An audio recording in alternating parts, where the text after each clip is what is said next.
कोई विरोधी है, चाहे किसी को कोई अच्छा लगता है या नहीं अच्छा लगता, डेमोक्रेसी है।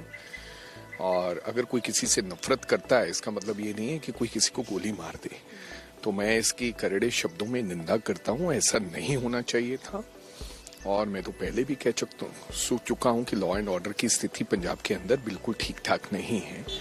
और he is I think Z protectee, उसके पुख्ता इंतजाम होने चाहिए थे। ऐसा क्यों हुआ, कैसे हुआ, क्योंकि इसकी अभी तक जानकारी तो मिली नहीं है। लेकिन मैं उसकी निंदा करता हूँ, पर पता चला है कि वो उनको गोली लगी नहीं है, शुक्र है भगवान का। तो I don't know what is the reason behind that. कोई कह रहे हैं कि दल खालसा की तरफ से, क्योंकि जैसे माफी मांगी गई, और बहुत से लोग ऐसे होते हैं जो जिनको तकलीफ हुई होगी, हो सकता है बगराड़ी इट्स अ वेरी, मैं कहूँगा कि दुर्भाग्यपूर्ण घटना थी इस देश के पंजाबियों के लिए, सिखों के लिए। और बहुत से लोगों में इस बात को लेकर गुस्सा भी है, था भी और है भी, क्योंकि जब गुरु की बात आती है तो फिर सब कुछ ही मिलके पीछे रह जाता है।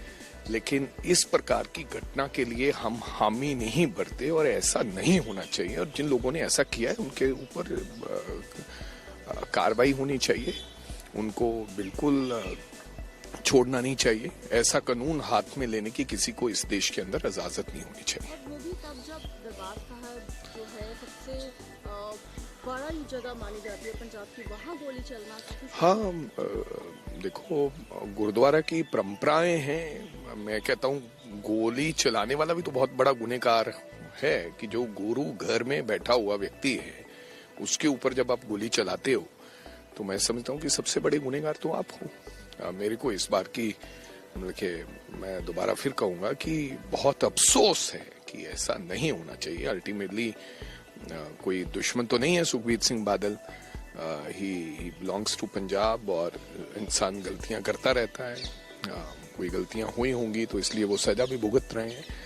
लेकिन इतनी नफरत किसी के लिए अपने मन में रखना, ये अच्छी बात नहीं है। आज पंजाब के सीएम जो है वो भगत सिंह का स्टैचू अनवीलिंग करने जा रहे हैं। बीजेपी ने प्रोटेस्ट किया, आज फाइनली जो है अनवीलिंग हो रही है भगत सिंह की स्टैचू। तो ये तो बहुत पहले हो जानी चाहिए थे, इट्स ऑलरेडी डिलेड। अब भगत सिंह के स्टैचू के ऊपर बीजेपी को क्या आपत्ति होनी चाहिए, आप बताइए। और जो भगत सिंह के स्टैचू के लिए भी आप आपत्ति करते हैं, तो मेरे को लगता है it's not a genuine. Punjab इसके लिए कभी उन लोगों को माफ नहीं करेगा, बी इट उसका भगत सिंह के स्टैचू की इनॉग्रेशन भगवंत मान कर रहा हो और प्रधानमंत्री जी कर रहे हो, यू लाइक इट और नॉट। लेकिन ये तो भगत सिंह जी का विरोध हुआ। लेकिन ये देरी हुई है इसमें। अब 3 साल गुजर चुके हैं। भगत सिंह ने बहुत बड़ी कुर्बानी इस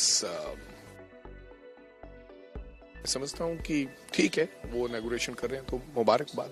देर कल पीटीआई को इंटरव्यू दिया है कुंवर विजय प्रताप ने, और कहा है कि जो कंसेशंस किए गए हैं सबके सामने सुखबीर बादल की तरफ से, अब इस सरकार को उसका कॉग्निजेंस लेके जो है कार्रवाई करनी है। तो सरकार करे कुछ नहीं करे, because Kunwar Vijay Pratap belongs to Aam Aadmi party only. And ठीक है, उनके अपने तर्क हैं। उन्होंने कहा कि यही मैं प्रूव करना चाहता था, जो उन्होंने खुद ब खुद मान लिया है।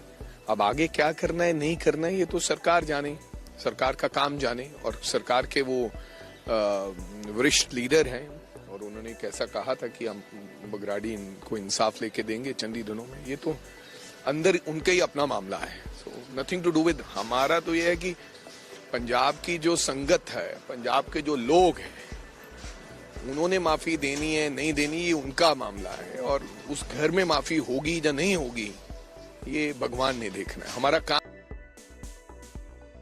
कोई व्यक्ति जो इंसान रुकावट डाले तो वो वाजिब ही नहीं बनता। अगर आप ये वीडियो YouTube पर देख रहे हैं तो हमारे चैनल को सब्सक्राइब करें और बेल आइकन को दबाना ना भूलें। अगर आप Facebook पर ये वीडियो देख रहे हैं तो हमारे पेज को लाइक करें।